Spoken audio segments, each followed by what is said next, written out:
খুব ইচ্ছা করতেছে ডিম ভাজি দিয়ে ভাত খেতে। আত্মাকে কষ্ট দেওয়া যাবে না। 2টা শুকনা মরিচ নিয়ে একটু ঝাল ঝাল করে করব।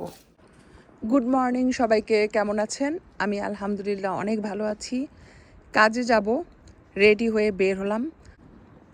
আজকে সকালটা খুবই সুন্দর, হালকা একটু ঠান্ডা আছে, বাট খারাপ লাগতেছে না। তো সারাদিন বিজি থাকবো। এখন কিন্তু অনেক সকাল।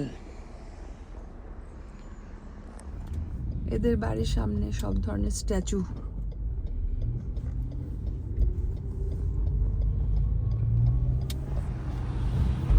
তো কাজ শেষ করে বাসায় যাচ্ছি।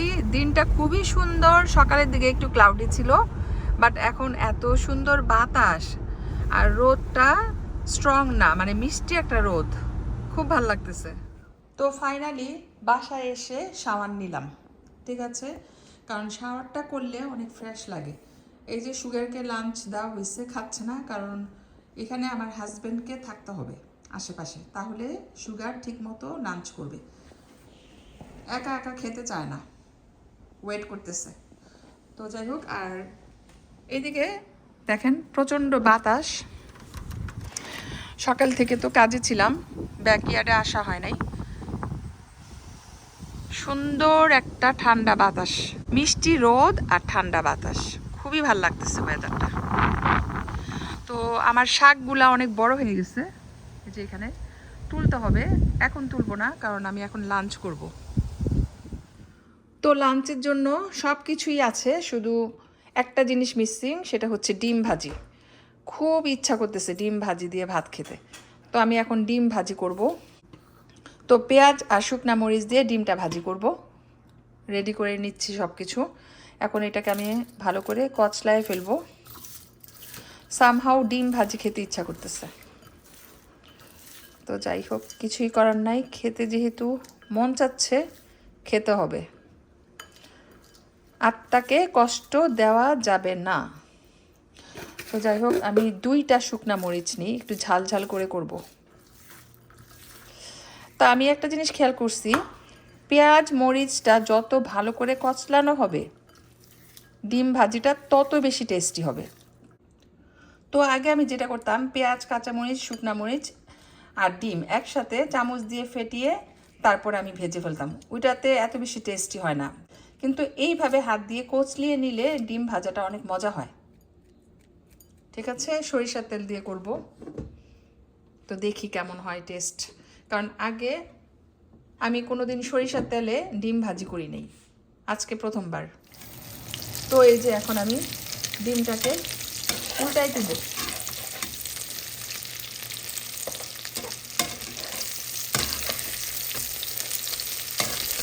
আমিই খাবো, তো ভেঙে চুরে গেলেও কোনো সমস্যা নাই, কারণ পেঁয়াজের পরিমাণটা একটু বেশি হয়ে গেছে, এই জন্য ডিমটা মাঝখান দিয়ে ভেঙে গেছে। ডাজন্ট ম্যাটার, আমি এখন খেয়ে ফেলবো।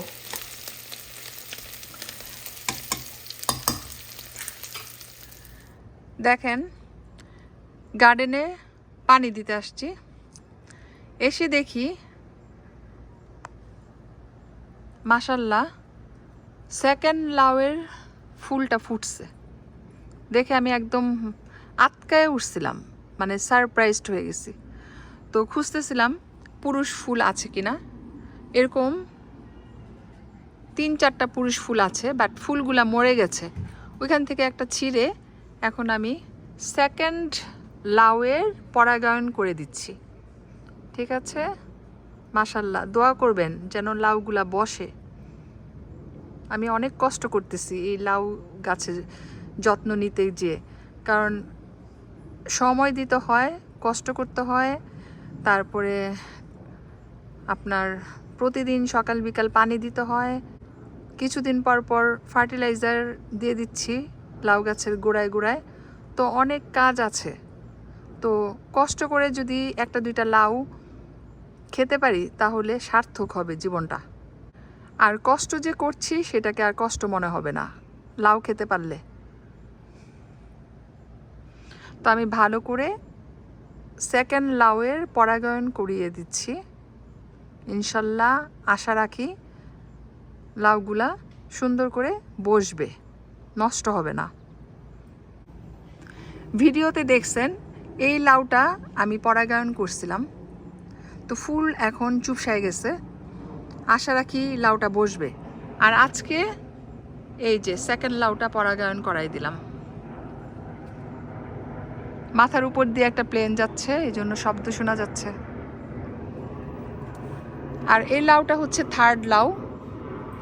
এটার ফুলটা ইনশাল্লাহ ফুটে যাবে সুন, তখন আমি আবার এটাকেও পরাগায়ন করাবো। এটার পাশে এই যে পুরুষ ফুল আছে, আর কোনো ফ্রেশ পুরুষ ফুল দেখতেছি না। সো এই দুইটার একটা দিয়ে আমি পরাগায়ন করাবো।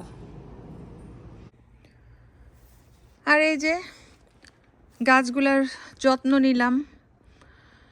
অনেক সময় লাগে এগুলা করতে, কষ্ট হয়, বাট তারপরও আনন্দ লাগে।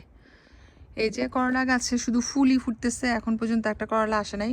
শশা গাছটা মাশাল্লাহ এখানে কয়টা আছে, 3-4টা শশা গাছ আছে, সবগুলাতে ফুল আসছে আর শশা ধরতেছে, ছোট ছোট শশা আমি দেখছি। আর এখানে এই যে লাল শাক, এগুলা বড় হচ্ছে, ইনশাল্লাহ কয়েকদিনের মধ্যে আমি তুলে ফেলবো। এই যে আর একটু বড় হোক। এইটার সাইজটা কম। মাঝখানে দেখেন একটা মূলা শাক হয়েছে, হয়তো বিচি পড়ছে কোথাও থেকে। এনিওয়েজ, তারপর এখানে পুদিনা পাতার ঢাল বুনে দিছিলাম, এই যে পুদিনা পাতা গ্রো হচ্ছে, এগুলা সব নতুন পাতা। আরেকটা জিনিস দেখাই, এই যে দেখেন কি সুন্দর ফুল হয়েছে নিজে নিজে। এই গাছের নাম আমি জানি না, সো ফুলটার নাম কি সেটাও বলতে পারবো না, বাট অনেক সুন্দর, খুবই কমন একটা ফুল, ন্যাচারালি গ্রো হয়েছে ব্যাকইয়ার্ডে। সুন্দর লাগতেছে আমার কাছে। এগুলো হয়তো বন জঙ্গলে নিজে নিজে গ্রো হয়, তো আমার এই ব্যাকইয়ার্ডে মাটিতে হয়তো কোনো সিড ছিল, ওই সিডের থেকে এই গাছটা হয়েছে। সুন্দর না, সাদা আর হলুদের মধ্যে ফুলগুলা, দেখতে ভাল লাগতেছে। ইয়েস, অনেক নাইস। ন্যাচারাল জিনিস কত সুন্দর, তাই না? পানি দেওয়া হয়ে গেছে, তারপরে সেকেন্ড লাউটার পরাগায়ন করে ফেলছি। লাল শাকগুলা মাশাল্লাহ 2 দিনে অনেক বড় হয়ে গেছে। আর একটু বড় হলে বড়গুলা আগে তুলে ফেলবো, তাহলে ছোটগুলা রুম পাবে। আমি তো বুঝতেই পারি নাই যে ছোট্ট একটা পটের মধ্যে এতগুলা গ্রো হবে। বিচিগুলো অনেক পুরান ছিল, তো আমি ইচ্ছা করেই মাটিতে ছিটাই দিছি যে দেখি হলে হবে, না হলে নাই। কিন্তু সুন্দর হয়েছে। জানলে এত ঘন করে বিচি ছিটাইতাম না, আরও কম দিতাম। আমি ভাবছি পুরান বিচি নাও উঠতে পারে, এক্সপেরিমেন্টের জন্য বিচিগুলা ছিটাই দিছিলাম, তো অনেক বিচি একসাথে ছিটাইছি। তো গাছ দেখলেই তো বোঝা যাচ্ছে এখানে কত ঘন হয়ে উঠছে। ওয়াও, আমার ধরতেই ভাল লাগতেছে। কি যে সুন্দর একটা ফিলিংস, বলে বোঝাতে পারবো না। তো আস্তে আস্তে অন্ধকার হয়ে আসছে, ভিডিওটা আর বেশি বড় করব না। সবাই ভালো থাকবেন, আল্লাহ হাফেজ।